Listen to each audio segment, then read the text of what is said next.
préparer. Est-ce que vous voyez le curseur là? Le curseur, vous le voyez? Oui, monsieur. D'accord. C'est la flèche. C'est une flèche ou un petit rond? C'est une flèche. Une flèche. Bah, j'arrive pas à trouver le curseur là, le petit rond là. Quand j'agrandis là, quand j'agrandis les diapos, avec le curseur, il disparaît. C'est pas grave, c'est pas grave. Essayez de suivre là.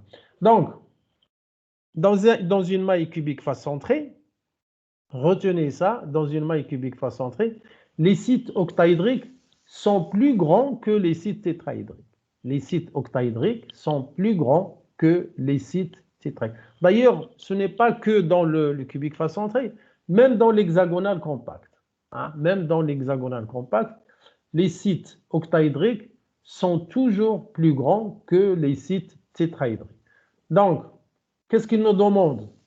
Il nous demande quelle est la condition pour qu'un atome étranger de rayon R0 puisse occuper un site octaédrique. C'est-à-dire, je veux insérer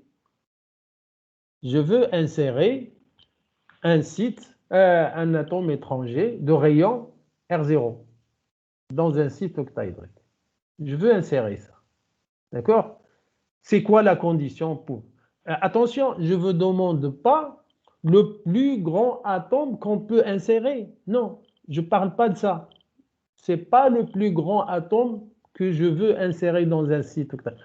Je prends n'importe quel atome de rayon R0, je veux l'insérer dans le site octaédrique. C'est quoi la condition? Hein? C'est quoi la condition?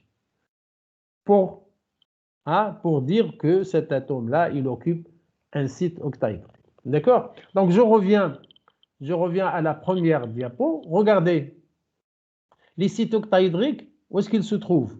Les sites octaédriques, il y a un site ici, au milieu de la maille. Il a pour coordonnées 1,5, 1,5, 1,5. Ce site-là, il se trouve à l'intérieur d'un octaèdre formé par ces 4 atomes-là. 1, 2, 3, 4, là. Ces 4-là, ils forment un plan médian. Donc, je relie ces 4 atomes-là, comme ça. Je relie comme ça. Ça me donne un plan médian formé par 4. Et puis, j'ai 2 sommets opposés. Un en bas et un en haut. Donc, le site octaédrique, il est là. Sinon, les autres, ils sont sur les milieux des arêtes. Regardez, on a parlé de ça. Donc, ça, c'est le milieu d'une arête. Ici, il y a un autre ici, au milieu des arêtes. Et vous avez combien d'arêtes? Vous avez 12 arêtes. N'oubliez pas que chaque arête est commune à 4 mailles. Donc, les 12, il faut les multiplier par un quart, ça vous donne 3, plus le site au milieu, ça vous donne 4. Donc, dans chaque maille cubique face centrée, vous avez 4 sites octaédriques. Et vous avez aussi 4 atomes par maille. 4 atomes. C'est pour cela qu'on a dit la dernière fois que le nombre d'atomes par maille est égal au nombre de sites octaédriques. Donc, je reviens à ma question. Je veux insérer un atome de rayon R0 dans un site octaédrique. Je prends une arête, celle-là par exemple, n'importe quelle arête. Elle est formée par 2 atomes de cuivre, d'or, pardon, 2 atomes d'or ici, et vous aurez un atome ici.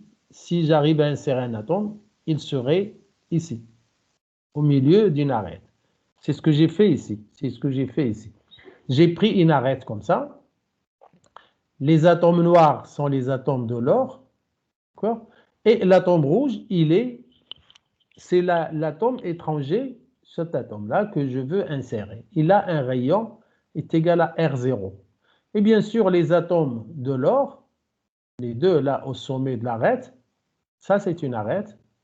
Donc les atomes noirs ici sont les atomes de l'or. Ils ont un rayon grand R. Et je veux insérer ici dans le site octaédrique que j'ai schématisé ici au milieu d'une arête, un atome rouge de rayon R0. Donc, regardez, ça c'est l'arête.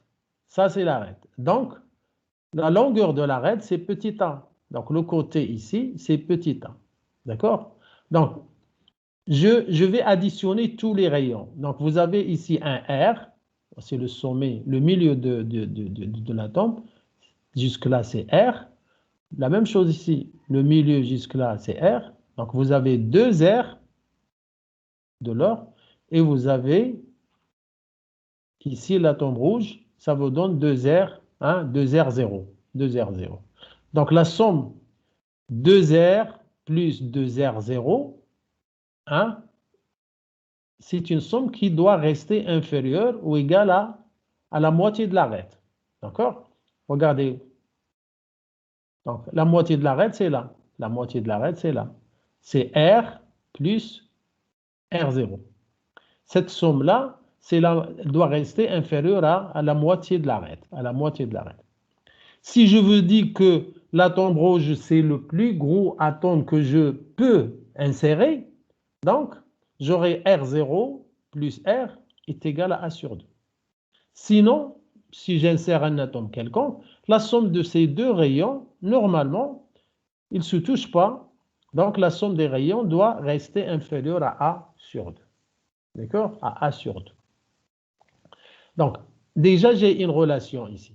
Le rayon de l'or plus le rayon R0, hein, doivent rester inférieurs ou égal à A sur 2. Parce que je n'ai pas parlé, je n'ai pas dit que l'atome R0, hein, de rayon R0, c'est le plus gros. Si j'avais dit ça, j'aurais la somme des deux rayons. La somme des deux rayons, elle est égale à A sur 2. D'accord? Donc, c'est une inégalité. Cette inégalité-là, elle est très importante. Essayez de retenir ça. Et puis, n'oubliez pas que je suis dans le cubique face centré. Ça veut dire 4R, comme on a dit ici. 4R est égal à A racine de 2. Ça, vous êtes obligé de travailler avec ça pour montrer que vous êtes dans un cubique à face centrée. Si vous êtes dans un cubique face centré, il faut toujours utiliser ça. Donc, 4R est égal à A racine de 2. Qu'est-ce que je vais faire maintenant? Dans cette inégalité-là, je remplace A, ce A-là, je le remplace par son expression ici. Le A, il est égal à 4R sur racine de 2. Je mets ici 4R sur racine de 2. Le tout, bien sûr, sur le 2 là. Je vais faire le petit calcul là, donc je simplifie. L'essentiel, c'est un petit jeu mathématique qui n'est pas difficile. Je vais tomber sur R0, le rapport R0, c'est-à-dire le rayon de l'atome étranger sur le rayon de l'or, doit rester inférieur ou égal à 0,414. Ça, c'est la condition pour qu'un atome étranger puisse occuper un site octaédrique. Bon, maintenant, si au contraire, on vous demande la taille maximale de cet atome-là à insérer, ça veut dire, cette relation, comment elle va devenir? Elle va devenir une égalité. Le R0 sur R doit être égal à 0,414. Donc, si au contraire, on vous demande la taille maximale d'un atome qui peut s'insérer dans un site octaédrique, la relation devient tout simplement le rapport, hein, il doit être égal à 0,414. Mais la question qu'on nous a posée, ils nous ont dit établir la condition pour qu'un atome étranger de rayon R0. Hein, ils n'ont pas parlé du plus gros atome. À ce moment-là, j'ai la relation ici d'inégalité. La somme des deux rayons, rouge et noir, hein, ne fait pas le paramètre A sur 2. Donc, c'est inférieur ou égal à A sur 2. D'accord? Donc, R plus R0 est inférieur ou égal à A sur 2.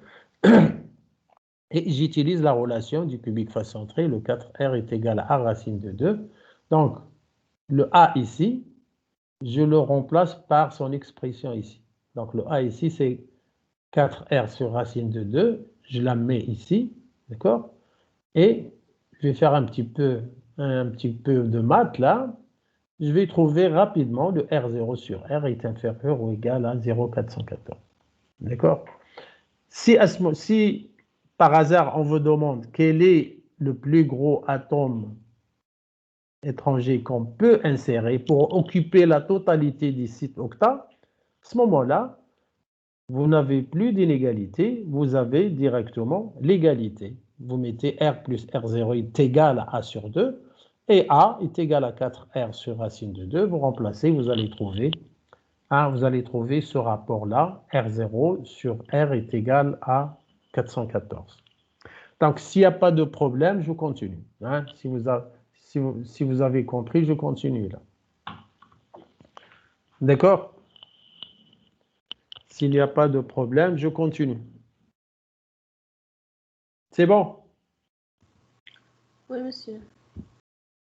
Je crois que ce n'est pas difficile là. Monsieur, Oui. j'arrive pas à comprendre où se trouvent les sites octaédriques. D'accord. هذا نخليهم. On termine et je te donne un rappel. D'accord? D'accord. Les sites octaédriques, tu dois le savoir. Maintenant, retenez ça. Les sites octaédriques, je reviens à la maille précédente. Les sites octaédriques, il y a un site octaédrique au milieu ici, au milieu de la maille. C'est quoi un site octaédrique? Ça veut dire qu'il est formé, par un octaèdre, où l'octaèdre il est formé par 6 atomes. Hein? L'octaèdre il est formé par 6 atomes. Donc, malheureusement, j'ai pas le stylet ici. J'arrive pas à faire le stylet parce que je maîtrise mal le Teams là. Donc, j'arrive pas à trouver le stylet. Sinon, je peux dessiner ici. Mais je vais essayer par la suite. Donc, il y a un site octaédrique ici. D'accord? Un site octaédrique ici. Et les autres se trouvent au milieu des arêtes. Ici, là, là, ici. C'est le milieu des arêtes, les arêtes noires là. Ici. Il y a 12 arêtes. 12 arêtes qui, pour la maille cubique, les 12 arêtes ou là, les 12 côtés, on a dit que chaque côté appartient à 4 mailles. Donc, les 12 sites octaédriques sur les milieux des arêtes, il faut les multiplier par un quart. Vous allez trouver 3, plus celui qui est au milieu, il est propre à la maille, ça fait 4. Donc, vous avez 4 sites octaédriques dans la maille. Bon, je vais essayer par la suite, à la fin, de retrouver le stylet. Comme ça, je vous dessine comment tracer un site octaédrique. Donc, essayez maintenant de suivre. Donc, concernant l'exercice, est-ce qu'il y a des questions là? S'il n'y a pas de questions, je passe à la suite là. S'il n'y a pas de questions, je passe à la suite. C'est bon?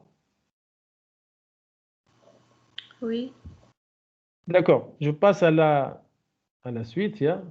Bon, maintenant on va parler, ici on a parlé de l'or, maintenant on va parler de l'or blanc. Hein. Je pense que vous avez entendu parler de l'or blanc. Hein.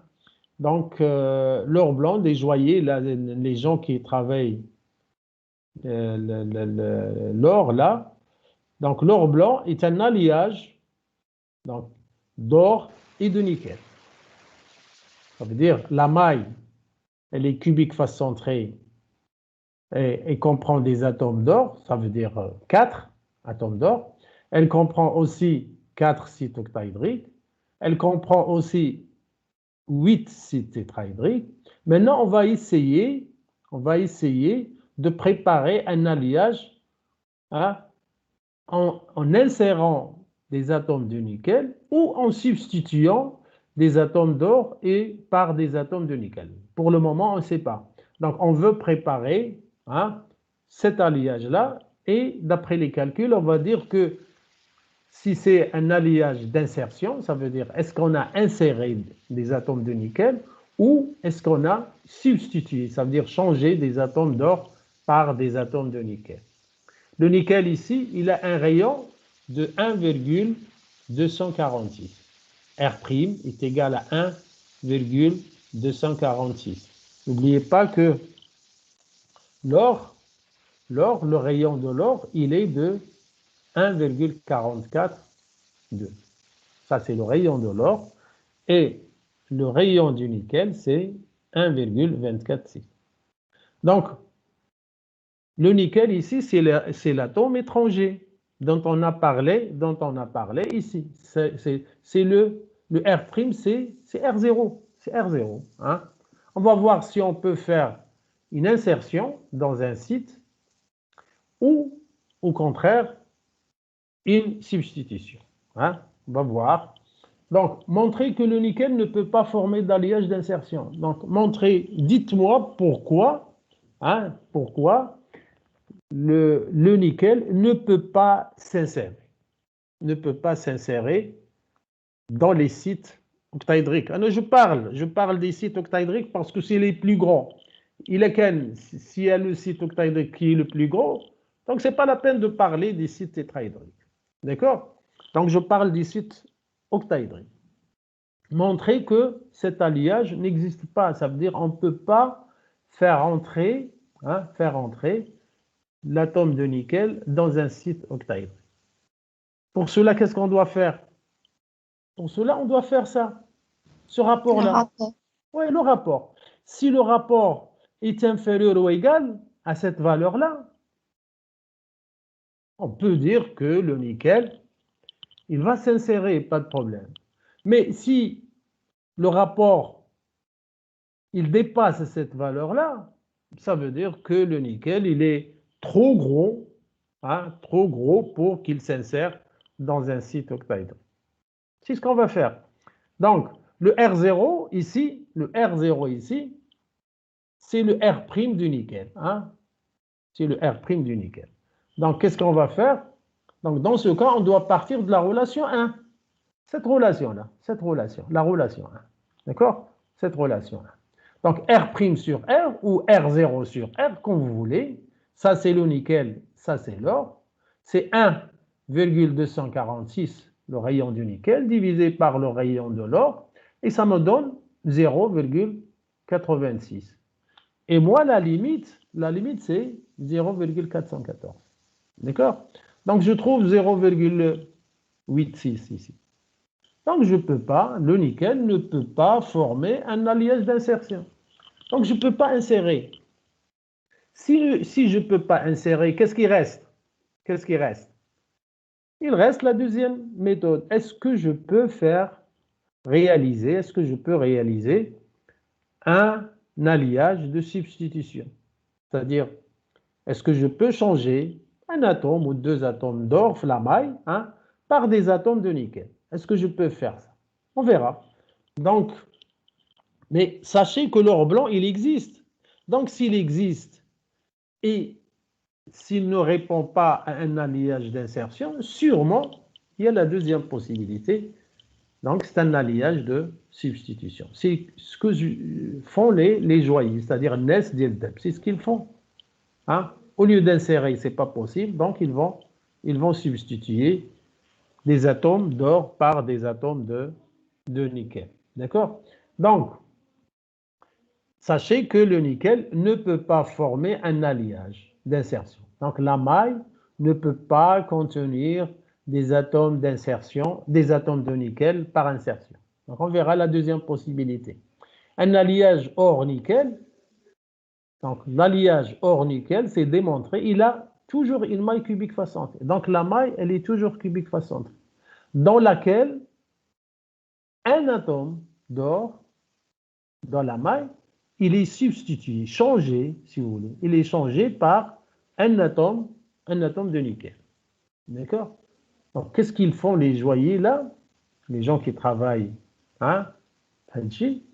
Donc, ils changent un atome d'or par un atome de nickel.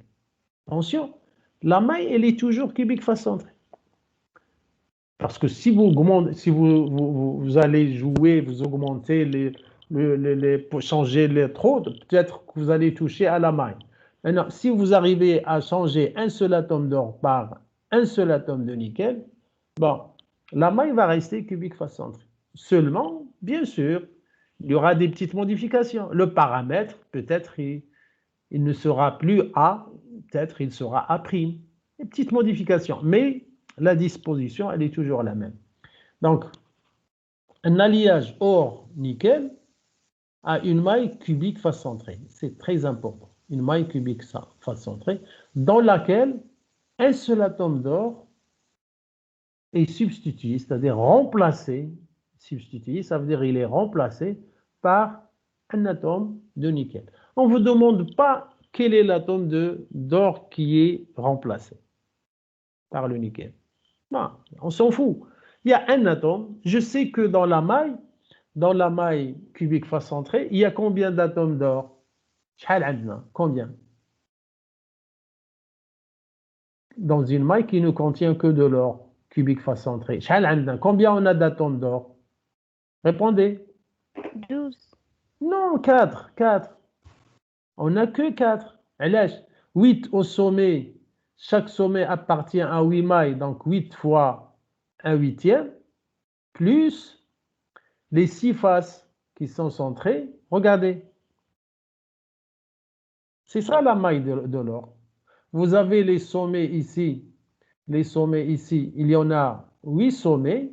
Et j'ai dit la dernière fois que chaque sommet appartient à 8 mailles. Donc 8 sommets multipliés par 1/8, ça fait 1. Et vous avez les faces qui sont centrées. Et je sais que chaque face, regardez, je prends cette face-là par exemple, cette face-là. Chaque face, elle est commune, si je trace une maille ici, chaque face, elle est commune à 2 mailles. Donc je multiplie les faces par 1/2. Donc 6 faces multipliées par 1/2, ça me donne 3, plus le 8 fois 1/8, 1, ça fait 4 atomes. D'accord? Est-ce que tu as compris, Benti? Benti, il y a 12. Tu as compris? Non, monsieur, j'ai pas compris. ما بقيتيش عاقله نهار قلنا بالله راه chaque sommet il appartient à 8. Oui, oui. ملي كنا تنهضروا على la multiplicité. Chaque sommet appartient à 8 mailles. Réponds-moi. Oui. Donc, les 8 sommets contiennent 8 atomes. Que multiplier 1/8, ça me donne 1. Ou les faces. La face, elle est commune à combien de mailles? 2 mailles. 2 mailles. Donc, toutes les faces ici sont remplies. Il y en a 6. 6 multiplié par 1/2, ça me donne 3. 3 plus 1 les sommets, ça me donne 4. Oui. Tu es d'accord? Oui. Donc, la maille de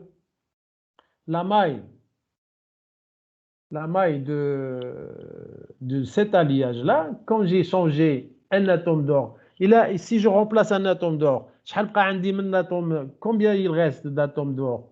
3. Donc j'ai pris un atome, je l'ai changé avec un nickel. Donc la maille, finalement, elle contient combien d'atomes d'or? 3. 3. Et un atome de nickel. Il y a 3 atomes d'or et un atome de nickel. Très bien. Donc, l'alliage or-nickel a une maille. Le plus important, il faut toujours retenir ça. Le plus important, c'est que la maille, elle est cubique face centrée. Elle va nous aider, ça, dans le calcul du paramètre, du nouveau paramètre. D'accord?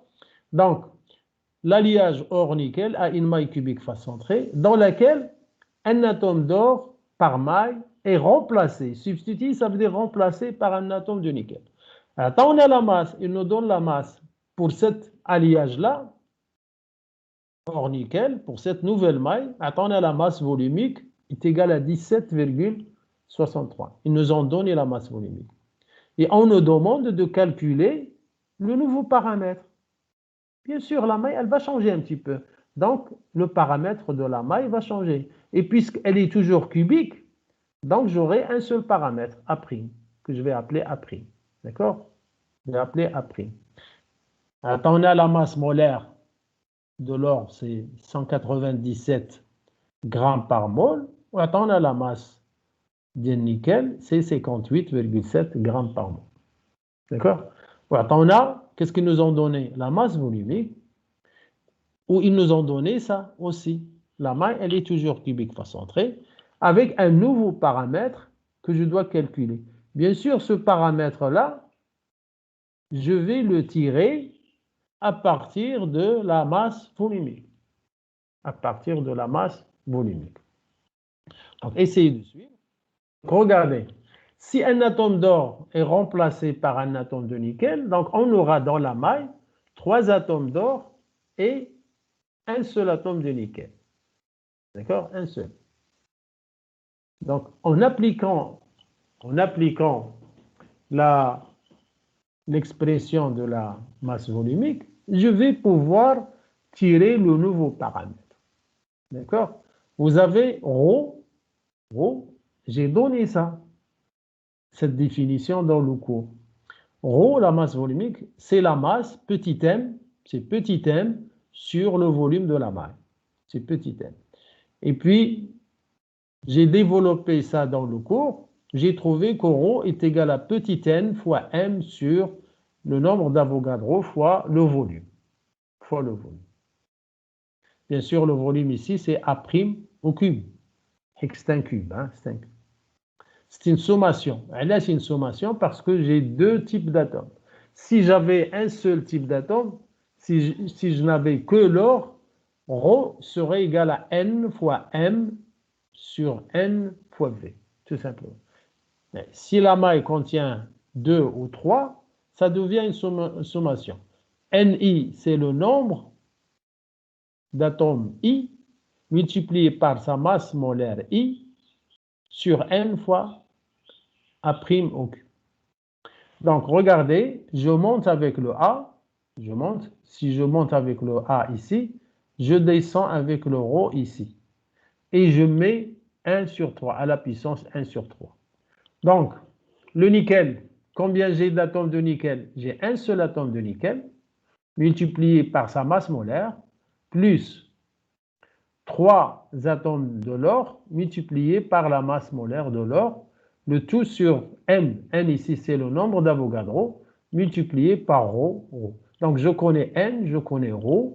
On m'a donné la masse molaire du nickel, on m'a donné la masse molaire de l'or.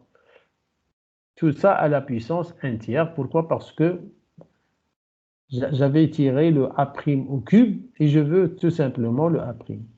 Donc, ceci égale, entre crochets, 1 fois la masse du nickel, c'est 58,7. 3 multiplié par la masse de l'or, c'est 197 fois 3. Sur le nombre d'Avogadro, c'est 6,023, 1023, multiplié par la masse volumique, 17,63. N'oubliez pas que la masse volumique, elle est donnée en grammes par centimètre cube. Donc, le résultat, ici, de A', je vais le trouver en fonction de centimètres. C'est 1,83, 10 moins 8 centimètres. Et je sais que 1 angstrom est égal à 10 moins 8 centimètres. D'accord? Donc, ça me donne 1,83. Tout ça, bon. Bon, le jeu mathématique, vous le connaissez. Donc, il suffit de partir à partir de la masse volumique qui est ρ égale à petit m sur v. Avec petit m, c'est la masse de tous les atomes dans la maille sur le volume de la maille. D'accord? Et petit m, j'avais dit dans le cours, qu'est-ce que j'avais dit? Si la masse molaire, c'est-à-dire la masse d'une mole, correspond au nombre d'Avogadro, donc petit m correspond au nombre petit m des atomes. Et je tire petit m. Petit m est égal à petit n fois grand M sur le nombre d'Avogadro. C'est ce que j'ai ici. N fois M sur petit m. Bien sûr, la masse volumique, il faut diviser par le volume. D'accord? Est-ce que vous êtes d'accord avec moi? Est-ce que vous comprenez là? Oui? Parlez. Oui, oui.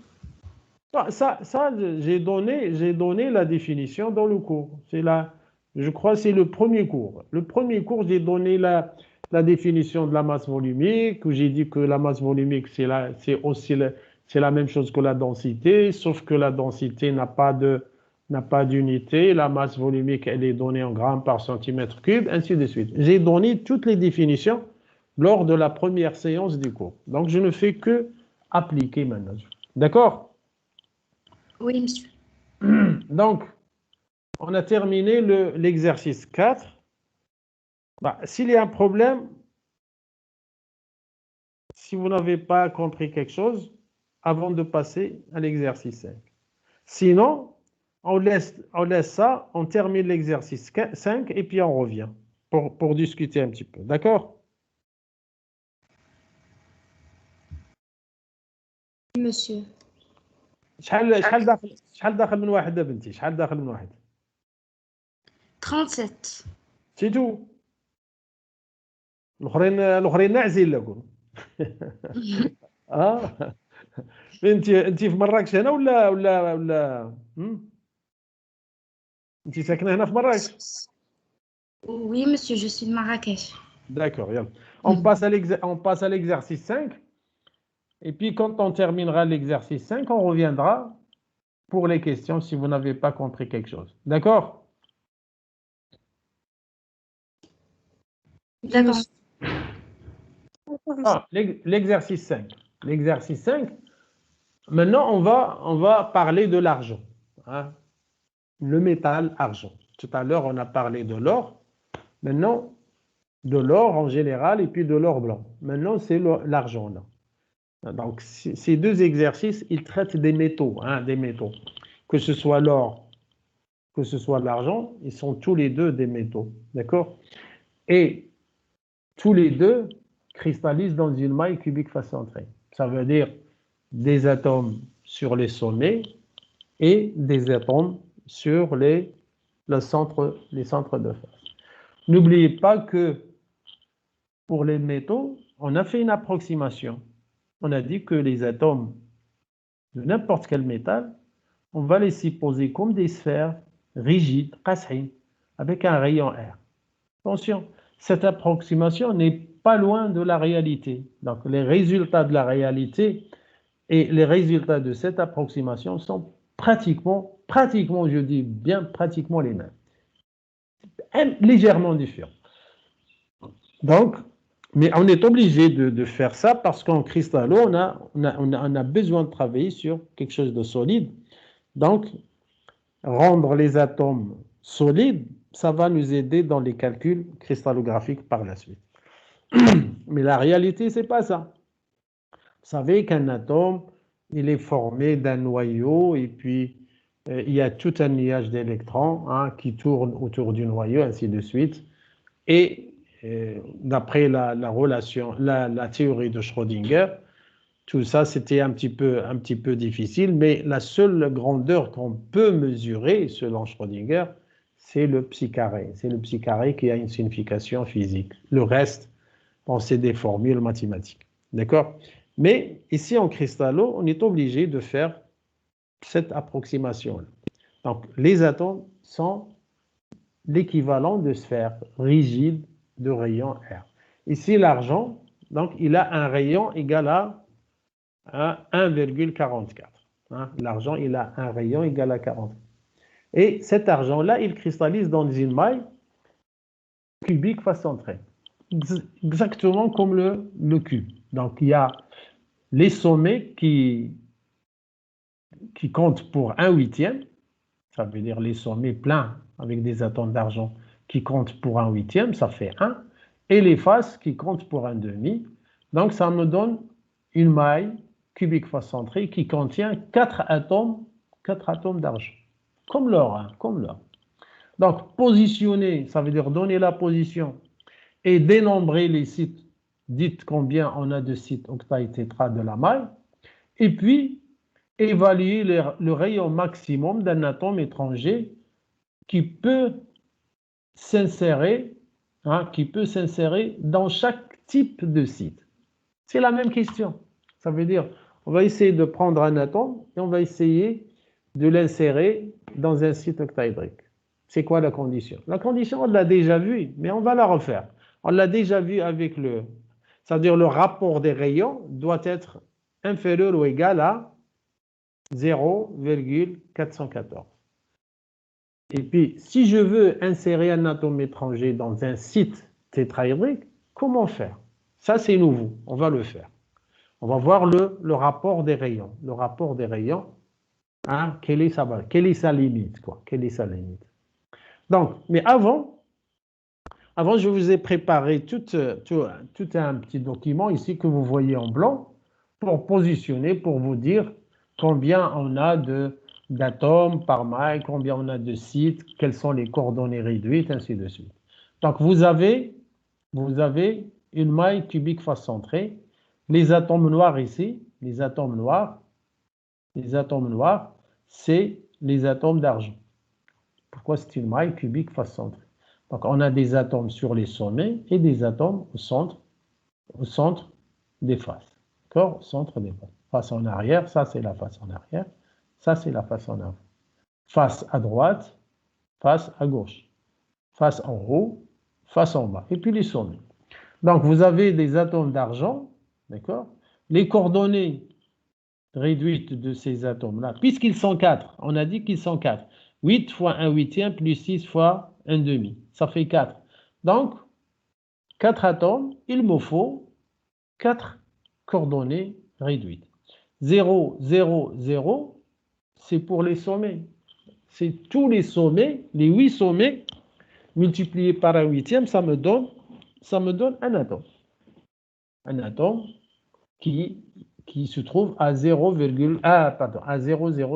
Il est là. Cet atome-là, c'est le même ici, c'est le même que celui-là, c'est le même que celui-là.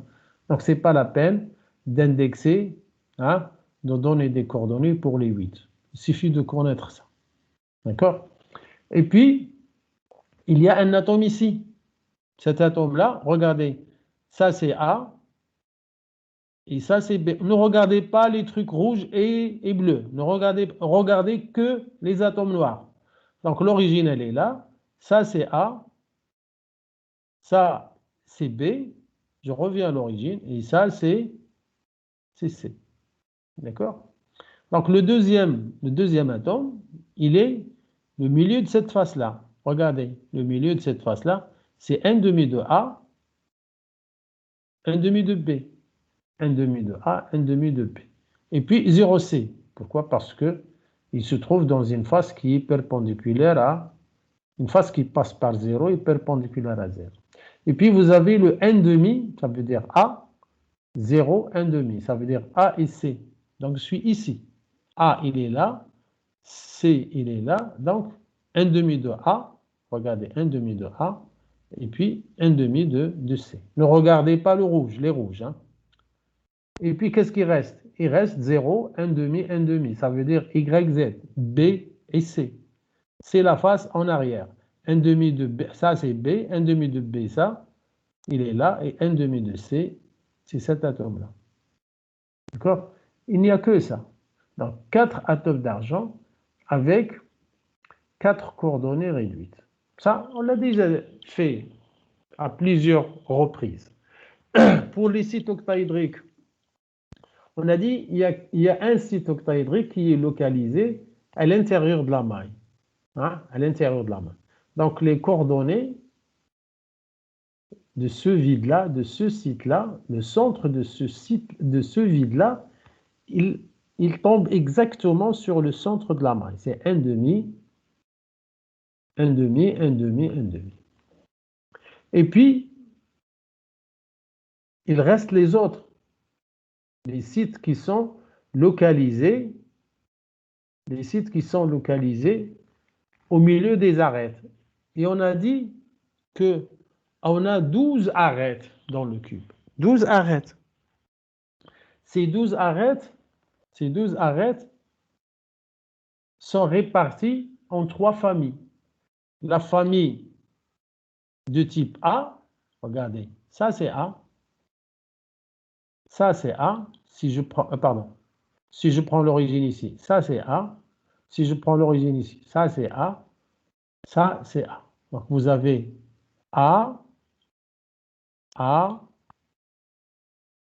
A, A. Donc c'est une famille de rangées. Comment elle va s'appeler cette famille-là? Dites-moi, comment elle va s'appeler? Il y a une droite ici réticulaire, la même droite qui est parallèle ici, la même droite qui est parallèle ici, la même droite qui est parallèle ici. Toute cette famille va porter le même nom. Et c'est quoi ce nom-là? Je vous adresse la question. Quelle est l'appellation de cette famille de rangées? Non. 1, 0, 0. 1, 0, 0. 0, 0. Donc ça, c'est le centre, c'est O. Le nœud le plus proche, c'est P. Et P, il se trouve à A. Donc OP est égal à A. Donc la rangée ici, la droite ici, elle va s'appeler 1, 0, 0. Cette rangée-là, c'est 1, 0, 0. Cette rangée-là, c'est 1, 0, 0. Si vous prenez l'origine ici, le nœud P devient ici. Si vous prenez l'origine ici, le nœud P devient ici. Donc toute cette famille-là va s'appeler 1, 0, 0. D'accord? Donc, s'il y a un atome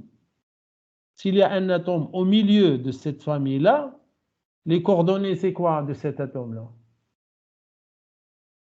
Dites-moi, les coordonnées. 1 demi 0, 0. 1 demi 0, 0. Voilà, 1 demi 0, 0. Il est là. Où est-ce qu'il est? Il est là. 1 demi 0, 0. Je vais maintenant à la famille B. Regardez. Ça, c'est B. Ça, c'est B. M'chil fort. En haut, ça, c'est B. Et là, c'est B. Ça, c'est une famille de type B. Donc, cette famille-là, si je prends l'origine ici, la rangée là, le nœud P, il est là, il est à B. Donc, cette famille-là va s'appeler, la rangée va s'appeler 0, 0, 1, 0. voilà, 0, 1, 0. Donc, si vous prenez l'origine ici, O, le nœud P, ne regardez pas les rouges et les bleus. Si je prends l'origine ici, le nœud P le plus proche, c'est celui-là. Donc, il s'appelle 0, 1, 0. Là, c'est la droite 0, 1, 0. Si je prends l'origine ici, le nœud le plus proche, c'est celui-là. Bien sûr, tout en gardant le repère direct. Donc, cette droite-là, c'est 0, 1, 0. Cette droite-là, c'est 0, 1, 0. Donc, toute cette famille-là, j'ai ici 4 rangées qui sont parallèles, portent le même nom, c'est 0, 1, 0. Si par hasard j'ai un nœud, je prends celle qui passe par l'origine, ici. Si j'ai un nœud qui, pardon, mais c'est pas un nœud, si j'ai un site au milieu ici, voilà, il est caractérisé par un truc en rouge là, ça c'est le site octaédrique. Donc ce sera 0, 0, 1 demi, 0. De même pour la rangée, la famille C, vous avez une droite C en haut, vous avez ça C, vous avez ça C, vous avez ça C. Cette famille-là, elle va s'appeler 0, 0, 1. Et si vous avez des atomes au milieu de cette famille-là, donc ce sera 0, 0, 1 demi. Donc, j'indexe que un seul atome, j'indexe que un seul site octaédrique qui se trouve au milieu. J'indexe pas les 4, parce que la famille B, il y en a 4 rangées ici. Je ne vais pas donner toutes les coordonnées pour les 4 rangées. Je n'indexe qu'une seule rangée. Parce que ce qui est dans une rangée, c'est la même chose que dans toute la famille. C'est ça l'avantage des coordonnées réduites. Si j'ai une rangée réticulaire, si cette rangée-là, il y a des atomes ou des sites, je ne sais pas, dans cette rangée-là. Dans toute la famille, j'ai la même chose. J'ai la même chose. Et Dieu sait combien j'ai de rangées réticulaires dans une famille. Ici, j'ai la maille, je parle de 4, mais le réseau, il est infini. J'ai une infinité de droites. Donc, je ne vais pas m'amuser à donner une infinité de coordonnées réduites pour les sites octets qui sont localisés au milieu. Non, je n'indexe qu'une rangée, qui passe par l'origine. Bon, et toute la famille, elle va s'appeler aussi, elle va porter le même nom. C'est ça l'avantage L'avantage des coordonnées réduites. Donc, j'ai 12 arêtes, 12 côtés. Ils sont répartis en combien de familles? Les 12. Ils sont répartis en combien de familles? À 3. Les 12 ici, ils sont répartis en 3 familles. La famille A, ça veut dire 1, 0, 0. La famille B, 0, 1, 0. Et la famille C, 0, 0, 1. Vous êtes d'accord avec moi? Les 12 côtés, مقسومين على à partager en 3 familles. La famille de type X, si vous voulez, la famille X, celle-là, ça c'est X, la famille Y et la famille Z. La famille Z. Ça veut dire en tout, c'est 1, 0, 0, 0, 1, 0 et 0, 0, 1. Quand vous écrivez 1, 0, 0, vous avez l'ensemble des rangées qui sont parallèles. 1, hadi, hadi, hadi, hadi. Il y en a une infinité. D'accord? Donc, s'il y a un site au milieu de cette famille-là, ici, la famille 1, 0, 0, ça veut dire ce site-là, c'est 1, demi, 0, 0. Si je le mets ici, automatiquement, il sera ici, il sera au milieu de celle-là, il sera au milieu de celle-là, et il sera au milieu de l'infinité de droites qui sont parallèles à cette famille-là. Parce que la famille contient une infinité de droites parallèles. Et elles ont la même distance nodale. D'accord? Donc finalement, le nombre de sites octets, c'est 1 qui est au milieu. Et les 12 arêtes, ils sont localisés les 12. Je sais que chaque arête, elle est commune à combien de mailles? Chaque côté, il est commun à combien de mailles? Répondez. Un côté de la maille. À 4. Donc, je dois le multiplier. Les côtés, je dois les multiplier par quoi? Par un quart. D'accord? Donc, 12 multiplié par un quart. Ça me donne 3 plus 1 du centre, ça me donne 4. Donc, le nombre de sites octaédriques, c'est 4. Et le nombre de coordonnées, c'est 4. 1 demi, 1 demi, 1 demi, c'est quoi? C'est quel site là? 1 demi, 1 demi, 1 demi. Répondez. 1 demi, 1 du centre. 1 demi, 0, 0, c'est quel site? Il se trouve où? Sur les arêtes de type 1. 1, 0, 0. D'accord? X. Le 0, 1 demi, 0, c'est le site qui est au milieu de la rangée B. B. D'accord? Ici. C'est celui-là. Il y a B. Regardez B. Ah ouais. Si je mets ici 0, 1 demi, 0, automatiquement, il sera fait de la rangée B, fait de la rangée B, fait de la rangée B. Ce n'est pas la peine d'indexer les 4. J'indexe que وحدة. Les autres, c'est la même famille. Et le 0, 0, 1 demi, c'est la moitié de C. Il est là. Si je le mets ici, automatiquement, toute la famille, elle est identique. Il y aura ici, il sera ici, dans cette rangée-là, waqfa, il sera là, il sera ici. D'accord? Donc, ce que vous voyez en rouge, c'est la position des sites octaédriques. Donc, où est-ce qu'ils se trouvent, d'une façon générale? Mais les coordonnées réduites, il n'y a que 3 familles. Donc, je donne 3 familles, A, B, C, et je donne celui du centre. Donc, je ne suis pas obligé d'indexer les 12 qui sont sur les côtés. Je vais donner 12 coordonnées réduites. Non, je ne donne que les trois familles, les 3 rangées de la famille. X, Y, Z, c'est tout. C'est comme les atomes. Un des 8 sommets, ces 8-là, c'est 0, 0, 0, une seule coordonnée. Je ne vais pas donner 8 coordonnées réduites pour chaque sommet, parce que je ne suis pas dans les coordonnées cartésiennes. Non, je suis dans les coordonnées réduites. Je ne donne qu'une seule coordonnée. Donc, les 8 sommets sont équivalents à 1, qui est ici, c'est l'origine. D'accord? Et par translation entière, le réseau qui est infini, à chaque vecteur entier, j'ai le même atome qui va se répéter.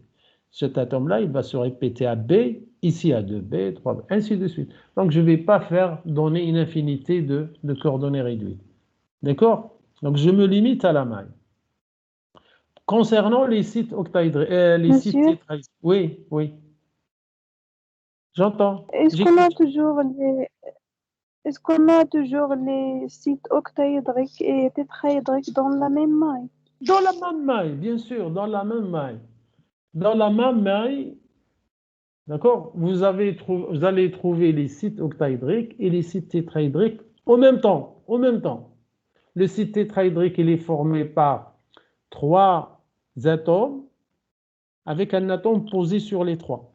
Donc, normalement, quand vous avez 3 atomes qui forment un triangle, vous avez un atome qui se pose sur ces 3. Le petit vide entre ces 4-là, c'est un site tétra.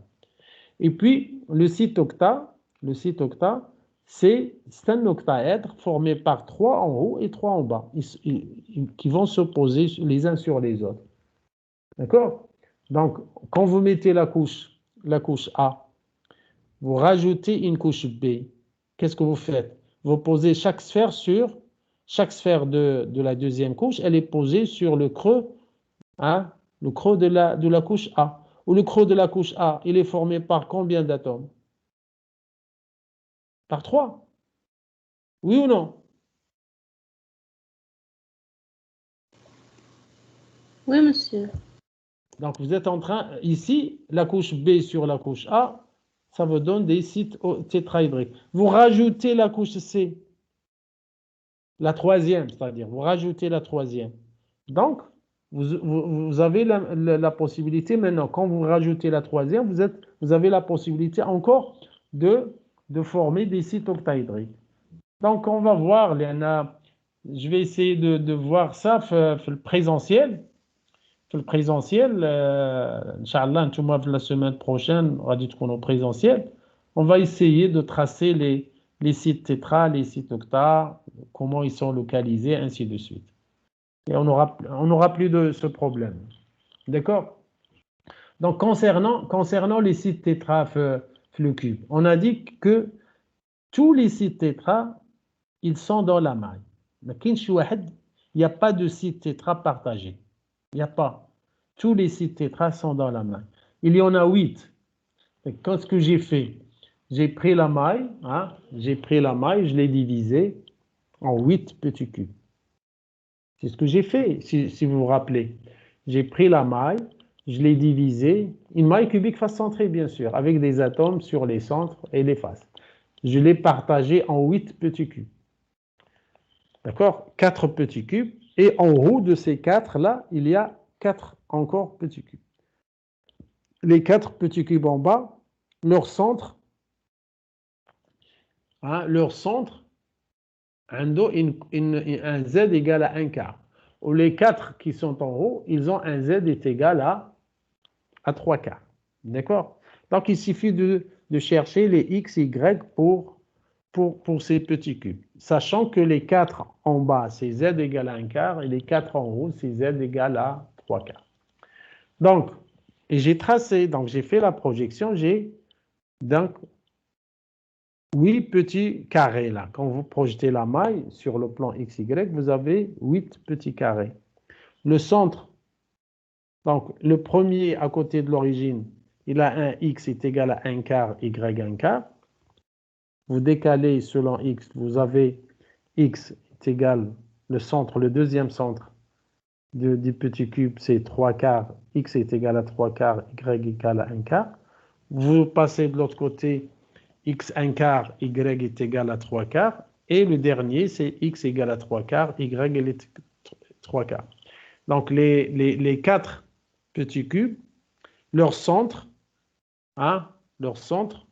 qui sont en bas, leur centre, coïncide avec ces valeurs que j'ai données de X, Y. Mais leur Z est égal à 1 quart.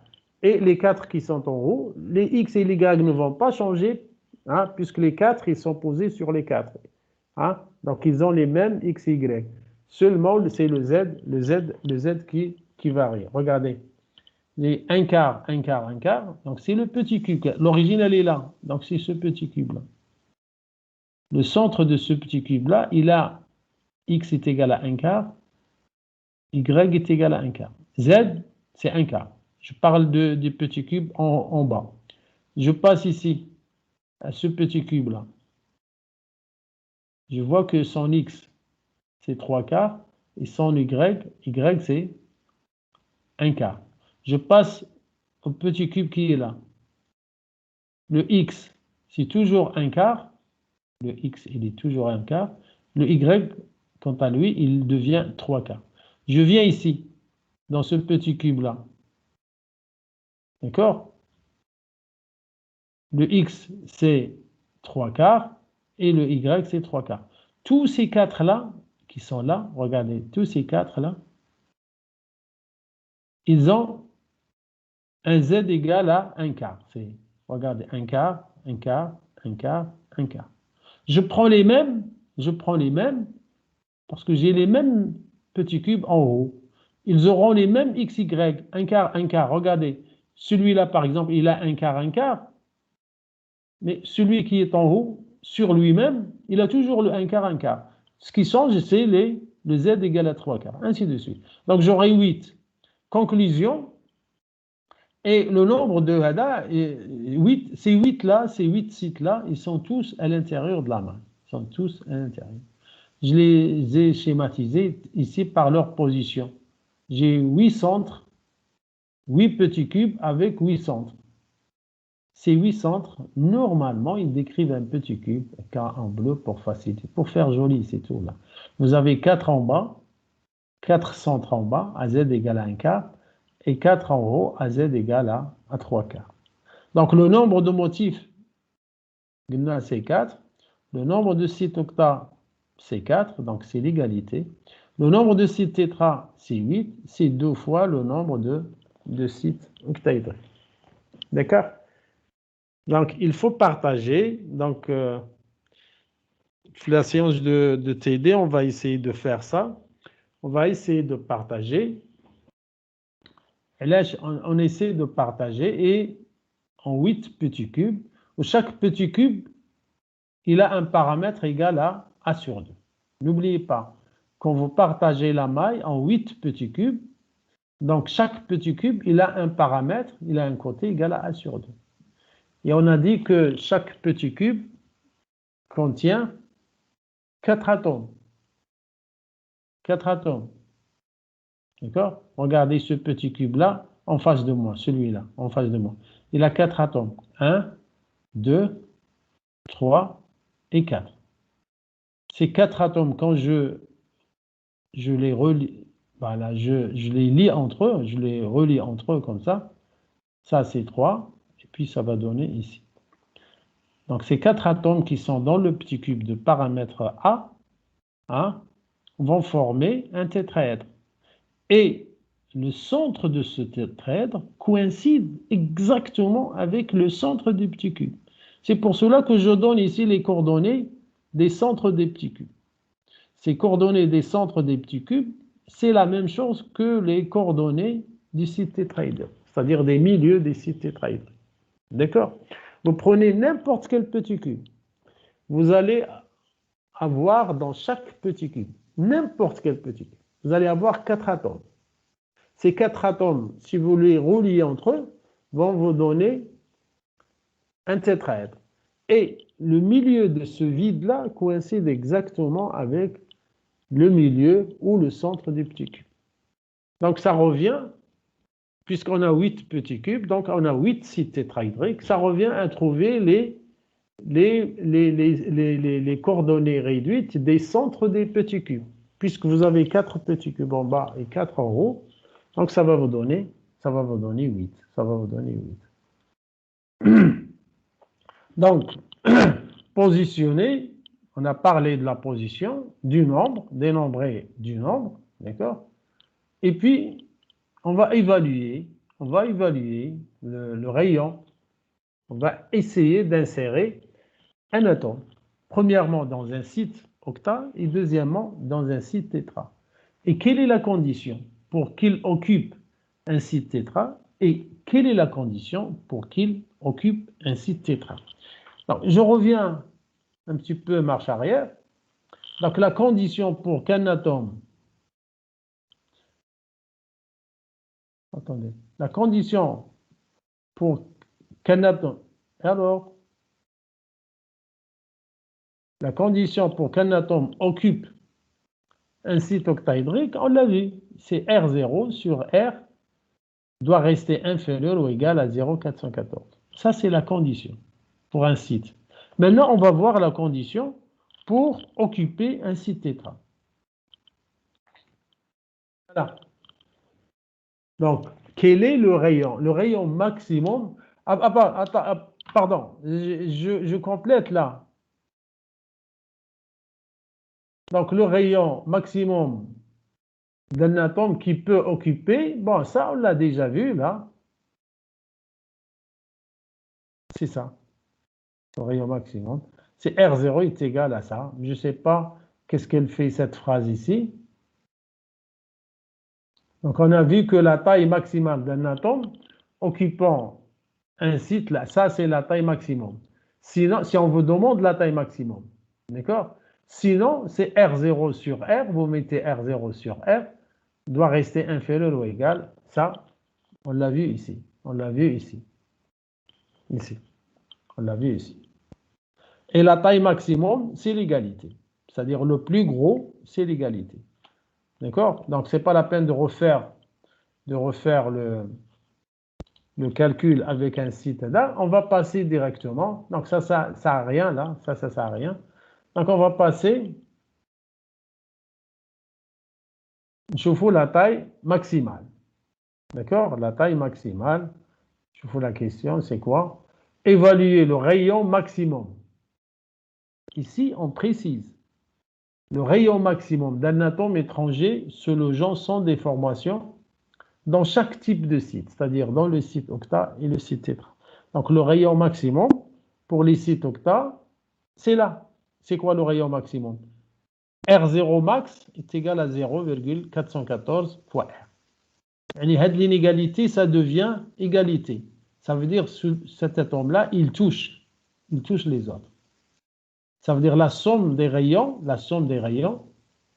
R plus R0, mais si inférieur ou égal, mais devient égal. À ce moment-là, R0 sur R est égal à ça. Ça, pour trouver la taille maximale d'un atome qui s'insère dans un site octaédrique. Maintenant, on va le faire pour un site tétra. Un site tétra, c'est un petit cube formé de 4 atomes. 4 atomes. 1, 2, 3, 4. Les 4, vous mettez un doigt sur un doigt, vous croisez, c'est une croix. S'il y a 2 atomes comme ça, en bas, il y aura des atomes comme ça. D'accord? Ou là, s'il y a des atomes en haut comme ça, les autres, c'est comme ça. D'accord? Vous croisez les doigts. Vous mettez un doigt sur un doigt. Mais pour former, soi-disant... Est-ce que vous comprenez ce que je dis? Donc, un petit cube, il est formé par 4 atomes.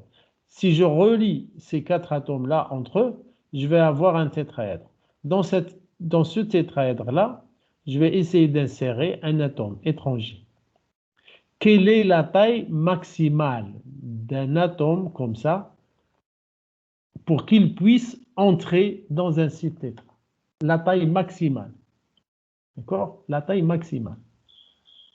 Je ne vous dis pas un atome, pour qu'un atome puisse entrer. Non, la taille maximale. Je veux faire introduire le plus gros atome dans ce site-là. Le plus gros. D'accord? Regardez bien le schéma du site tétraédrique. Regardez bien le schéma. Regardez. Regardez ce centre-là. D'ailleurs, avant de commencer, le paramètre, c'est A sur 2. D'accord? Si le paramètre est A sur 2, la diagonale de ce cube-là, à quoi est égale? Répondez-moi. À quoi est égale la diagonale? Parlez si vous voulez. Pour un cube normal de paramètre A, c'est A racine de 3. Vous êtes d'accord? Oui. Oui. Pour un cube de paramètre A sur 2, la diagonale, c'est quoi?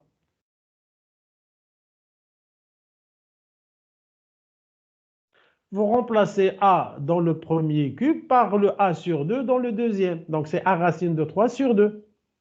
Est-ce que vous me suivez?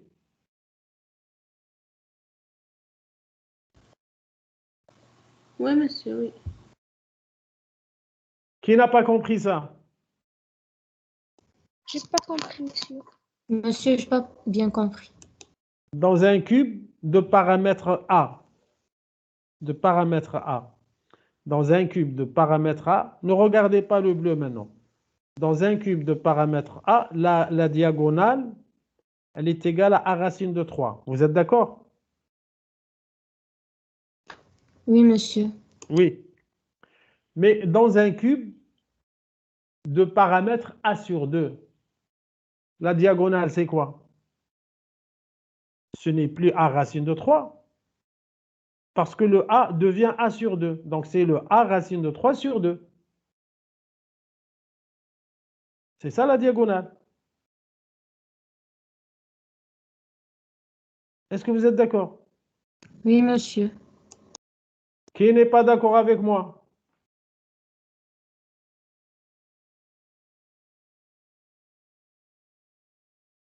Vous êtes tous d'accord?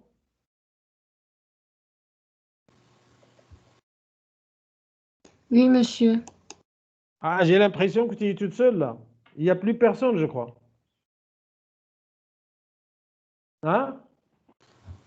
Non, monsieur, on est là. Vous êtes combien là? 36. 36. Ah, ces 36 là, ils ne répondent pas, ils ne parlent pas. Imaginez que ce petit cube là, oubliez le A sur 2. Imaginez ce petit cube là, il a un paramètre A'. Imaginez qu'il a un paramètre A'. A', hein? La diagonale, c'est quoi? C'est A', racine de 3. Vous êtes d'accord? Oui. D'accord. Maintenant, la diagonale est égale à A', racine de 3. Maintenant, je remplace A' par A sur 2. La diagonale devient A racine de 3 sur 2. Vous avez compris? Oui, monsieur. C'est bon, Oui, je monsieur. continue. Voilà. Ah, c'est pas ça le plus important. Sachez que la diagonale, c'est A racine de 3 sur 2. D'accord? Hein? Regardez maintenant le cube. Les positions de l'argent là. Les positions là. Atome argent, argent, argent, argent. Parce que quand on a partagé la grande maille d'argent en 8, chaque petit cube contient 4 atomes d'argent comme ça. Regardez ce sommet. Ce sommet-là, il est occupé. Vous êtes d'accord? Le sommet opposé de la diagonale, est-ce qu'il est occupé? Non. Non.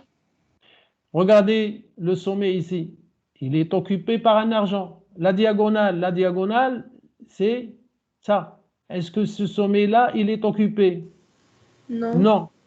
Je prends ça, cet atome-là. Le sommet opposé de la diagonale, où est-ce qu'il est? C'est ici. Est-ce que ce sommet-là, il est occupé? Non. Voilà. Essayez de garder ça en tête parce qu'on aura besoin.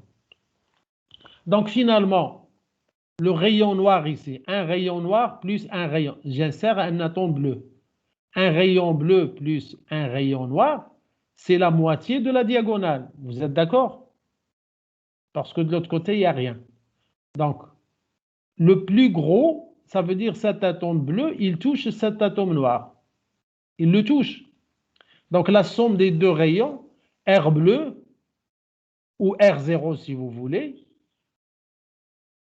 R0 plus R de l'argent, c'est la moitié de la diagonale. Est-ce que vous êtes d'accord? Répondez. Oui. J'ai rien dit là. Vous dites, vous répondez par oui directement, rapidement. Donc regardez, la diagonale c'est le noir et ici c'est rien. Donc ça c'est le plus gros atome bleu. Il touche cet atome-là. S'il le touche, la somme des rayons R0, c'est le bleu, R, ici, c'est le noir, la somme, c'est la moitié de la diagonale. Vous êtes d'accord? Oui, monsieur. Voilà, la somme de la diagonale. Et la diagonale, la somme de la diagonale sur 2. Donc, la somme des rayons, c'est la diagonale sur 2. Vous êtes d'accord? Oui. Oui, monsieur. Très bien. C'est la diagonale sur 2. Et la diagonale, à quoi est égale la diagonale? On a dit que la diagonale est égale à racine de 3 sur 2. Et moi, je veux la moitié. Donc, ça devient Sur 4. sur 4. Qui n'a pas compris ça? Parce que si vous n'avez pas compris ça, on ne peut pas continuer. Vous êtes d'accord avec moi? Monsieur, Oui. quelle est la position de racine de 3? Racine de 3, ça vient de la diagonale du cube. La diagonale du cube, c'est A racine de 3. Si vous avez un cube, la diagonale du cube, c'est quoi? C'est A racine de 3. Vous êtes d'accord? Ok. D'accord. Donc, si vous avez un petit cube, la diagonale, un petit cube de paramètre A', par exemple, la diagonale du petit cube, c'est A' racine de 3. Mais ce petit cube, il a A sur 2. Donc, A' est égal à A sur 2. Donc, la diagonale du petit cube, c'est A racine de 3 sur 2. Et puis maintenant, la somme des rayons, c'est la moitié, encore la moitié. Donc, c'est A racine de 3 sur 4. On est d'accord? Il est. Oui, Oui, oui, monsieur. monsieur. Mais essayez de parler, je parle tout seul. Donc, R0, l'étranger là, l'atome étranger, plus le rayon noir ici, c'est la moitié de la diagonale. Je sais que la diagonale ici, pour le petit cube, c'est A racine de 3 sur 2, et la moitié de A racine de 3 sur 2, c'est A racine de 3 sur 4. Donc, ça, si on a compris ça. La deuxième, c'est le rappel. Attention, elle vous dit tout simplement, attention, vous êtes cubique face centrée. Bien sûr, je suis cubique face centrée. Mais pour le montrer, je dois travailler avec A racine de 2 sur 4R. Ça, c'est la condition du cubique face centrée. D'accord? Là, R0 plus R est égal à A racine de 3 sur 4. Et là, vous avez la condition du cubique face centré. Même si on parle d'un site tétra, n'oubliez pas qu'on est dans un cubique face centré. La maille, la grande maille, c'est le cubique face centré. C'est A racine de 2 est égal à 4R. Donc, R0 est égal à ça, moins 1. J'ai rien fait. R0 est égal à ça, moins R. Et le A, je remplace ici A par sa valeur ici. Donc 4R sur racine de 2. Donc A, c'est 4R sur racine de 2, multiplié par le racine de 3 sur 4, il est là. Le moins R, il est là. Et ça me donne R0 égale à 0,225R. Ça, cette condition-là, il faut l'encadrer. D'ailleurs, je vais vous envoyer une vidéo qui concerne la correction. Vous allez vous retrouver. Donc, encadrer ça. Ça, c'est la condition. Qui vous dit quoi? Qui vous dit que c'est le rayon de l'atome, c'est-à-dire le rayon maximum qu'on peut insérer. Sinon, comment elle va s'écrire cette relation? Sinon, si je vous demande pas le rayon maximal ou le rayon maximum, comment va s'écrire cette relation-là? Comment on va l'écrire? Si je vous demande pour qu'un atome s'insère dans un site tétra. Inférieur ou égal. R, inférieur ou égal? Très bien. R0 sur R. Oui, inférieur ou égal à 0,225. Mais si je vous dis, donnez-moi l'atome le plus gros, vous êtes obligé de ne plus utiliser l'inégalité, vous êtes obligé de l'écrire comme ça. Donc, pour un site octa, vous avez un atome qui s'insère dans un site octa, c'est l'inégalité, mais le plus gros atome dans un site tétra, vous avez l'égalité. Pour le site tétra, vous avez le plus gros atome qui peut s'insérer dans un site tétra, c'est ça. Sinon, vous avez R0 sur R doit rester inférieur ou égal à 0,225. Regardez une chose. Le rapport ici, c'est 0,4. Le rapport maximal, c'est 0,4. Du rapport, regardez ici. Le rapport maximal, c'est 0,2 ou 0,22. Donc, ça prouve que ce que j'ai dit tout à l'heure, le site octaédrique, il est plus gros, pratiquement 2 fois la taille d'un site tétra. 0,4 et quelques, il y en a 0,2. Donc, c'est à peu près le double. Vous êtes d'accord avec moi? Oui. Vous passez de 0,414 à 0,225, ça prouve que le site octaédrique, il est plus gros que le site tétra. Pratiquement le double. Hein? Pratiquement le double. Donc, l'or, petit b, l'or, il forme une solution solide avec l'argent. Donc, j'ai une maille où il y a l'argent qui est cubique face centrée et je veux introduire des atomes d'or. D'accord? Maintenant, c'est pas l'or, ce n'est plus le cas d'une maille formée par des atomes d'or et je veux insérer le nickel. Maintenant, c'est le contraire. J'ai une maille d'argent, hein, les atomes sont sur les sommets et les centres de phase, et je veux introduire un atome ou deux, là, insérer ou substituer avec l'or. D'accord? Donc, l'or, il forme une solution solide avec l'argent. En déduire la nature de cette solution solide. Qui vais-je? Parce qu'on peut insérer ou là, on peut substituer. D'accord? On peut insérer ou là, on peut substituer. D'accord? Donc, on va voir, pour voir le cas de l'insertion, on va faire le rapport et dire est-ce qu'il peut entrer dans un site tétra ou dans un site octa, ainsi de suite. Sinon, on va voir, regardez, donc le calcul, donc ça revient à calculer le rapport R0 sur R. Pour le site octa, le maximum que je peux avoir, c'est R0 sur R est égal à ça. Et pour le site tétra, le maximum, c'est 0,22. Donc, moi, on me demande ça. Donc, le rapport R0 sur R, donc, l'or, c'est lui qui rentre, qui s'insère, comme vous voulez. Donc, c'est l'équivalent R or ici, c'est le R0. Hein, c'est 1,47 divisé par 1,44. 1,44. Oui. 44, c'est là, de l'argent. D'accord? Et je veux insérer l'or, c'est 1,45. Donc, l'or, c'est le R0. R0 sur R, c'est 1,47 sur 1,44, c'est égal à 1. Ben, est-ce que je peux l'insérer? Est-ce que je peux l'insérer? Mais non, monsieur. le plus gros site, qui est le site octa, me donne au maximum 0,414. Maximum 0,414.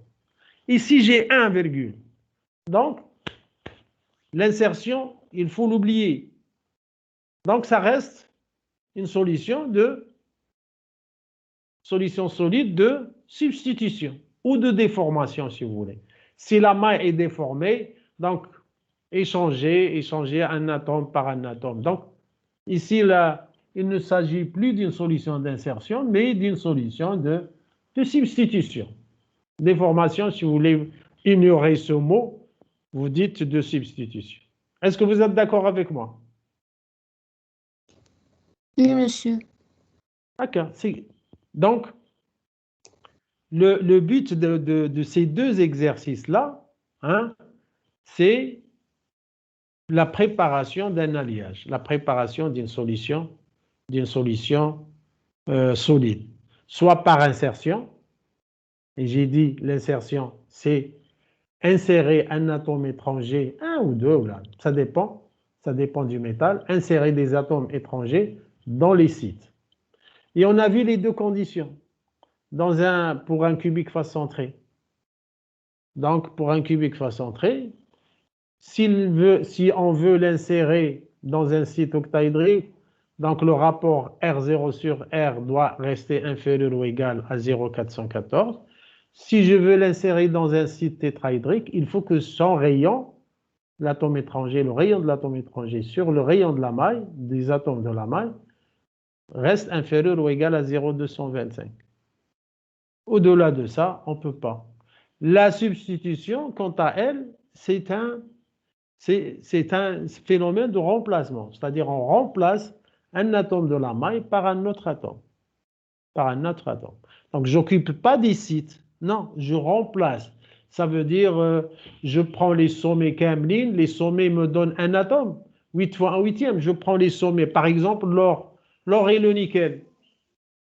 On a remplacé un atome d'or. C'est-à-dire, je prends les sommets de l'or, 8 fois un huitième, ça me donne 1, et je mets sur les sommets des atomes de nickel, les 8 sommets des atomes de nickel.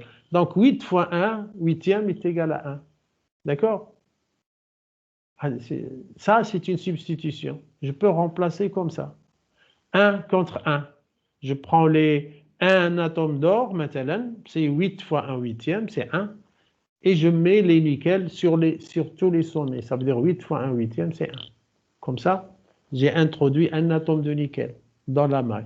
Il ne reste que les centres de face qui contiennent des atomes d'or. Par exemple.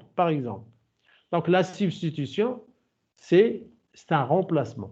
Vous prenez un atome, vous le remplacez. Vous prenez 2 atomes, vous les remplacez, ainsi de suite. Par contre, l'insertion, c'est une introduction. Vous introduisez un atome dans les vides. Et on a vu les 2 conditions pour insérer, faire entrer. Et on a vu même les 2 conditions pour insérer le plus gros atome. Le plus gros atome qu'on peut insérer dans un site octaédrique, il correspond à R0 sur R est égal à 0,414. Le plus gros atome qu'on peut insérer dans un site tétraédrique, il correspond au rapport R0 sur R est égal à 0,225. D'accord? Sinon, c'est l'inégalité. C'est bon? C'est bon? Oui, monsieur. Donc, la prochaine fois, Inch'Allah, il est 10h, je crois, 10h10. La prochaine fois, vous serez en présentiel. Vous me préparez des questions. Si vous n'avez pas compris quelque chose, on peut, on a le tableau, on a la craie, on peut faire le schéma. Hein? Ici, on est un petit peu limité. D'accord? Donc, vous préparez les questions que vous ne comprenez pas et on va les traiter en TD, Inch'Allah, en présentiel. D'accord? D'accord, monsieur. Yallah. Monsieur, Oui. أستاذ إمتى غتحط لنا الكوريجي ديال لي زيكزيرسيس في موديل؟ عندي في الدار غادي اليوم ان شاء الله غادي نعطيكم على موجودين بلا ناغاسيون، موجود الكور اللي دزنا ديك الكور اللي درنا حتى هو بالناغاسيون، خاصني غير ندخل. البارح كنت جولي فيغ سا مي جافي ان بروبليم لان لي زونفون عندهم دي كور دو سوار وخدامين بلي هذاك سميتو الويفي كان ترو بارطاجي دونك سوي با اريفي انفويي. داكور اليوم ان شاء الله شكرا. معاهم في ليكول j'aurai tout le wifi pour moi. Vous préparez. Si vous n'avez pas compris quelque chose, vous me le dites la semaine prochaine. D'accord? D'accord, monsieur. Merci. Yallah, bon courage. Hein? Bon courage. Merci.